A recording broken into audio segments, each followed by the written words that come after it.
Estaba comprometida con el hombre que consideraba el amor de mi vida, y lo único que quería era una boda sencilla, bonita y llena de significado, de esas que no se recuerdan por el lujo, sino por la verdad que encierran.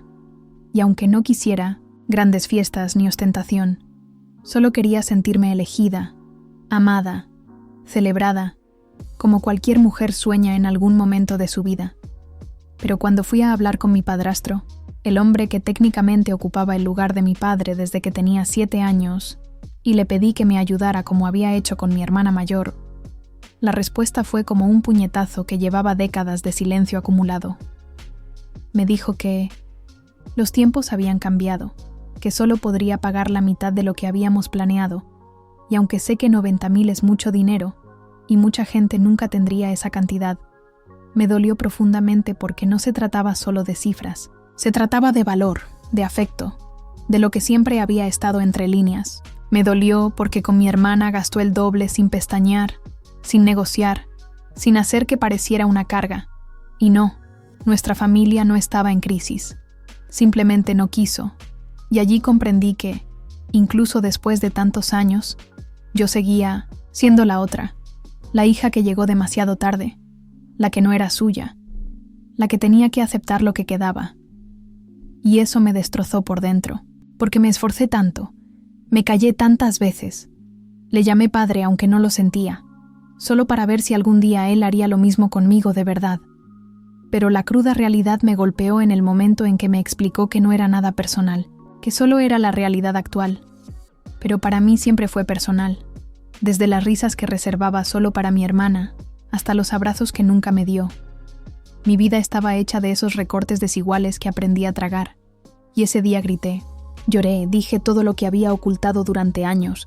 Le dije que nunca me había visto como a una hija, que por mucho que le pidiera que me llamara padre, sus acciones siempre dejaron claro que yo solo era una responsabilidad, no una elección. No dormí en toda la noche.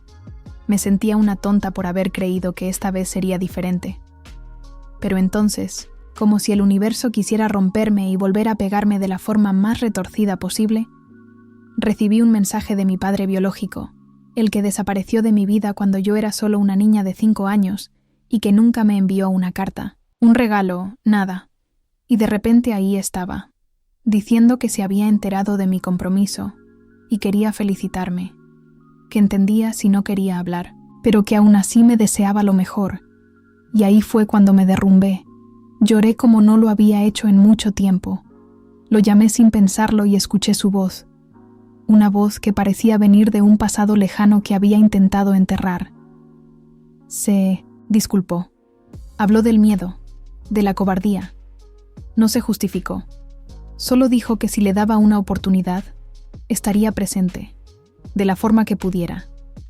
Y en ese instante algo dentro de mí se removió. Porque me había pasado la vida mendigando el cariño de quien nunca me había elegido, así que, ¿por qué no aceptar el intento de quien al menos quería intentarlo ahora? Volví a casa todavía confundida. Y cuando se lo conté a mi madre, se quedó paralizada. Ella siempre había evitado hablar de él, como si mencionar su nombre fuera a abrir viejas heridas. Pero me escuchó hasta el final. Y cuando le pregunté, con voz temblorosa, si le importaría que él me llevara al altar, me miró con una mezcla de miedo y tristeza, y me dijo que eso podría destruir a mi padrastro. Y fue entonces cuando le respondí que quien estaba destruida era yo. Y discutimos. Lloramos, pero al final no me lo prohibió. Solo me pidió que tuviéramos cuidado, que habláramos primero con la familia. Pero yo ya estaba cansada de hacer todo a escondidas, de proteger siempre los sentimientos de los demás mientras los míos eran ignorados. Así que decidí que él estaría presente en la cena con la familia de mi prometido. Mi madre me suplicó que no lo hiciera, pero no cedí. Y esa noche, cuando él entró en la sala con una camisa arrugada y zapatos viejos, fue como si el pasado invadiera el presente. Mi padrastro se quedó paralizado.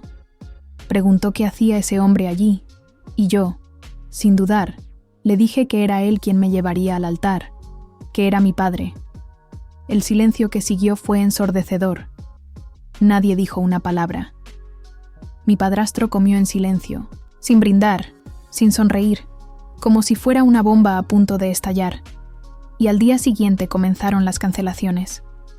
Primero la floristería, luego el catering, el fotógrafo, la decoración, todos llamando para decir que los pagos habían sido cancelados.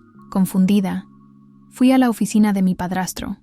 Él no me atendió, hasta que una recepcionista dejó escapar que todos los pagos de su empresa relacionados con mi ceremonia habían sido cancelados por orden directa. Corrí a enfrentarme a él y él, con la frialdad de quien ya no le importa nada, me dijo que si quería que mi verdadero padre me acompañara, que fuera él quien lo pagara todo, que él había terminado su parte, y yo exploté, grité, le pregunté cómo podía tratarme así después de tantos años, y él respondió con voz dura, diciendo que si quería distancia, ahora la tendría, que había tirado por la borda todo lo que me había dado, que había humillado al hombre que me había criado solo para alimentar mi ego, y por un segundo, solo un segundo, pensé en pedirle perdón.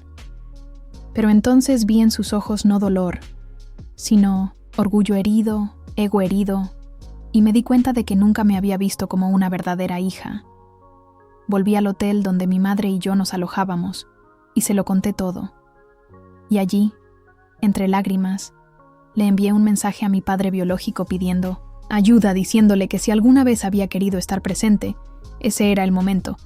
Tardó en responder, y cuando finalmente lo hizo, fue para decirme que se iba de viaje, que no podía ayudarme, que esperaba que lo entendiera. Y después de eso nos bloqueó, a mí y a mi madre, y desapareció una vez más.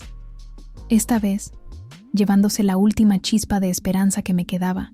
Me quedé en silencio durante días, hasta que mi prometido me llamó, frío, distante, y me dijo que quería cancelar la boda, que una publicación anónima en una red social contando toda la historia se había vuelto viral, que ahora todos lo sabían todo, y que él no quería pasar el resto de su vida justificando por qué se había casado con alguien que se había convertido en un chiste en internet.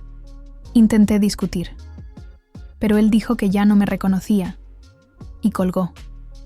Busqué la publicación, y supe que había sido él quien la había escrito. Leí cada línea como si fueran puñaladas. Él expuso nuestra intimidad.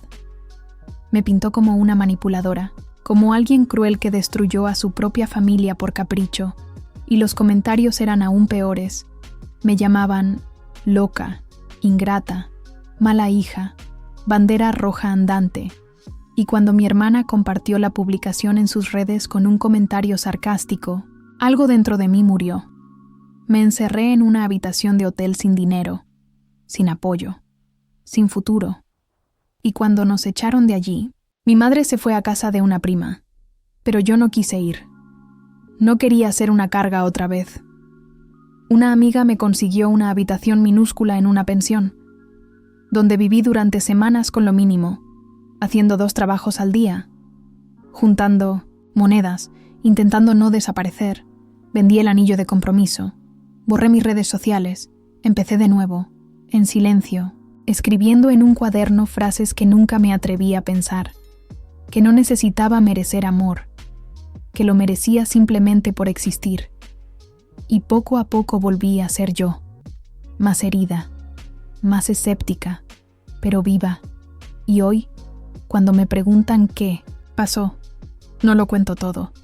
Solo digo que en algún momento de mi vida me di cuenta de que nadie vendría a salvarme, y que a veces ser la villana en la historia de los demás es la única manera de ser la heroína en la propia.